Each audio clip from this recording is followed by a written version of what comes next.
बहुत समय पहले की बात है। सूर्यगढ़ राज्य में राजा वीरेंद्र सिंह राज्य करते थे। वह बहुत अच्छे और प्रजा प्रिय थे। उनके राज्य में प्रजा बहुत ही खुश थी। सब अपने राजा पर बहुत भरोसा करते थे। राज्य में छोटा सा गांव में वैकुंठ नाम का किसान रहता था। उसका घर मिट्टी और खपरेल का बना हुआ था। वैकुंठ के परिवार में उसकी पत्नी गौरी और 2 बच्चे थे। पिछले कुछ दिनों से वैकुंठ बहुत परेशान था। वैकुंठ, तुम इतना घटते हो, फिर भी हमारे घर सुख क्यों नहीं आता? पड़ोसी रामू को देखो, उनसे साहूक से उधार धन लेकर नया बैल खरीद लिया। तुम भी ऐसा क्यों नहीं करते? गौरी, उधार धन लेना आसान है लेकिन चुकाना कठिन है। ये साहूकार थोड़ा सा धन देकर 2 गुना से ज्यादा ब्याज वसूल करते हैं। मैं मेहनत करूंगा, भले ही धीरे धीरे सही, लेकिन ईमानदारी से हमारा आधा पेट भरे पर आत्मा तृप्त रहेगी। गौरी उसकी बातें सुनकर चुप हो जाती है। वह जानती थी कि उसका पति सच्चा इंसान है।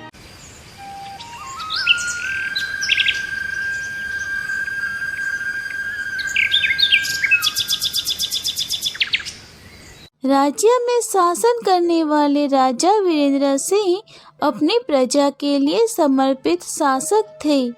वह हर सुबह अपने दरबार लगाते। मंत्री, सैनिक, प्रजाजन अपनी बातें रखते। एक दिन राजा ने देखा कि दरबार में कई लोग शिकायत लेकर आ रहे हैं। कोई कहता है मेरे खेत में पानी नहीं आ रहा, तो कोई कहता है अनाज की कमी है। इससे राजा सोच में पड़ जाते हैं। अगर लोग सिर्फ अपने भाग्य पर भरोसा करते हैं और मेहनत करना छोड़ देते हैं, राज्य धीरे धीरे कमजोर हो जाएगा। मुझे प्रजा में चलकर देखना चाहिए कौन कितनी मेहनत और ईमानदारी से काम कर रहा है। राजा ने तय किया कि वह प्रजा की असली हालत देखने के लिए साधारण वेश में गांव का दौरा करेगा। राजा ने मंत्री को बुलाया और कहा, मंत्री जी, मैं कुछ दिन के लिए बाहर जा रहा हूँ। आप तब तक आप राज्य को देखिए। जी महाराज, जैसी आपकी आज्ञा।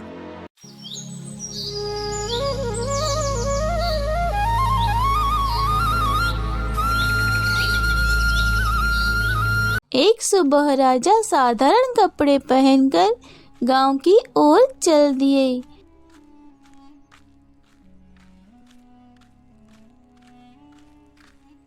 किसी को यह अंदाजा नहीं था कि यह राजा है।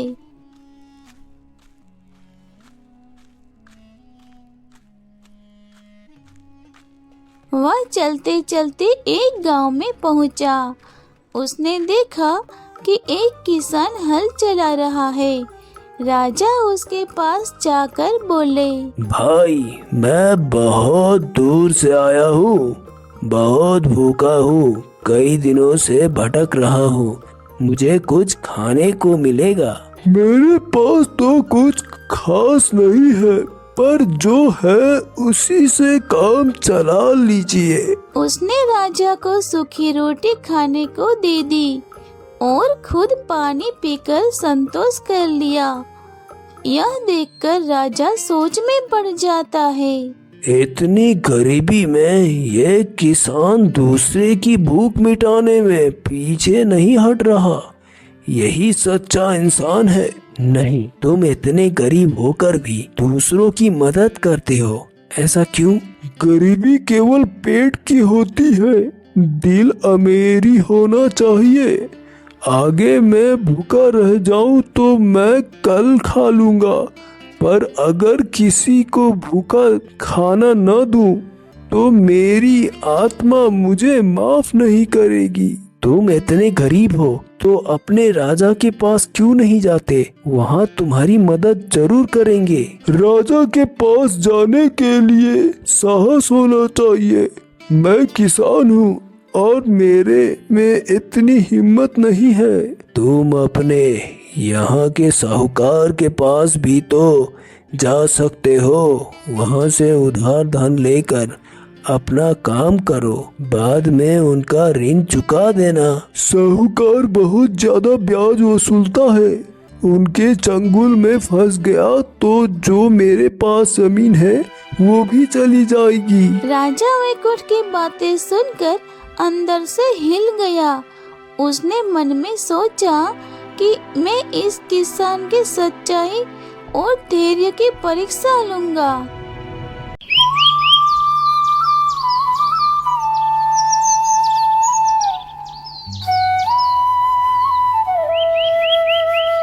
अगले दिन जब वैकुंठ अपने खेत पर पहुंचा तो देखा कि उसके खेत पर सोने का घड़ा रखा है। इतना धन देखकर उसकी आंखें चौंक गईं। पहले तो उसने सोचा, अगर मैं ये धन रख लूं तो मेरे बच्चे कभी नहीं सोएंगे, घर अच्छा बन जाएगा और मेरी गरीबी दूर हो जाएगी। नहीं नहीं, ये धन मेरा नहीं है। ईमानदारी से जीना ही सही है। वह घड़ा लेकर गांव के चौपाल गया। भाइयों, यह किसी का खोया हुआ धन है जो मेरे खेतों में मिला है। अगर उसका मालिक मिले तो लौटा दूंगा। अरे तुम पागल हो क्या? इतना धन मिला है और तुम लौटाने आए हो? ये नहीं कि सारा धन रख लूं जिससे गरीबी दूर हो जाए। नहीं भाई, दूसरे की चीजों से अपना सुख बनाना बेईमानी है। बेटा बैकुंठ, ये धन तुम्हारा है क्योंकि अभी तक किसी ने भी खोए हुए धन की शिकायत नहीं की है, इसलिए इसे तुम ही रखो। नहीं मुखिया जी, आप इसे रख लीजिए और जब कोई इसे लेने के लिए आए तो आप इसे लौटा दीजिएगा। अन्यथा इस धन का उपयोग गांव के विकास के लिए कीजिए। यह सारी घटना राजा दूर से ही देख रहा था। उसने सोचा इसकी एक और परीक्षा ली जाए।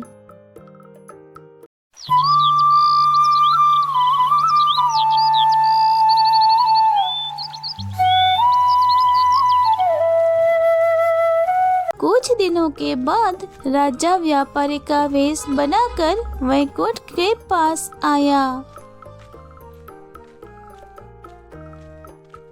मैं तुम्हें अच्छे बीज दे सकता हूँ, पर तुम्हें अपने खेत की उपज का आधा हिस्सा मुझे देना होगा।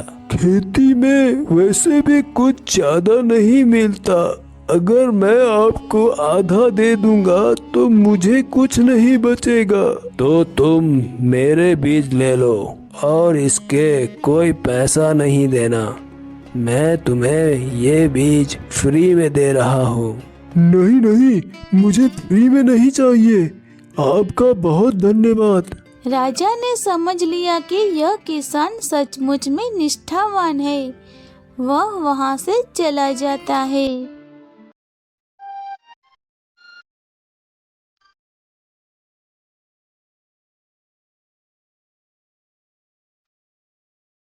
कुछ दिनों के बाद वैकुंठ को दरबार से बुलावा आता है। वैकुंठ दरबार में जाता है।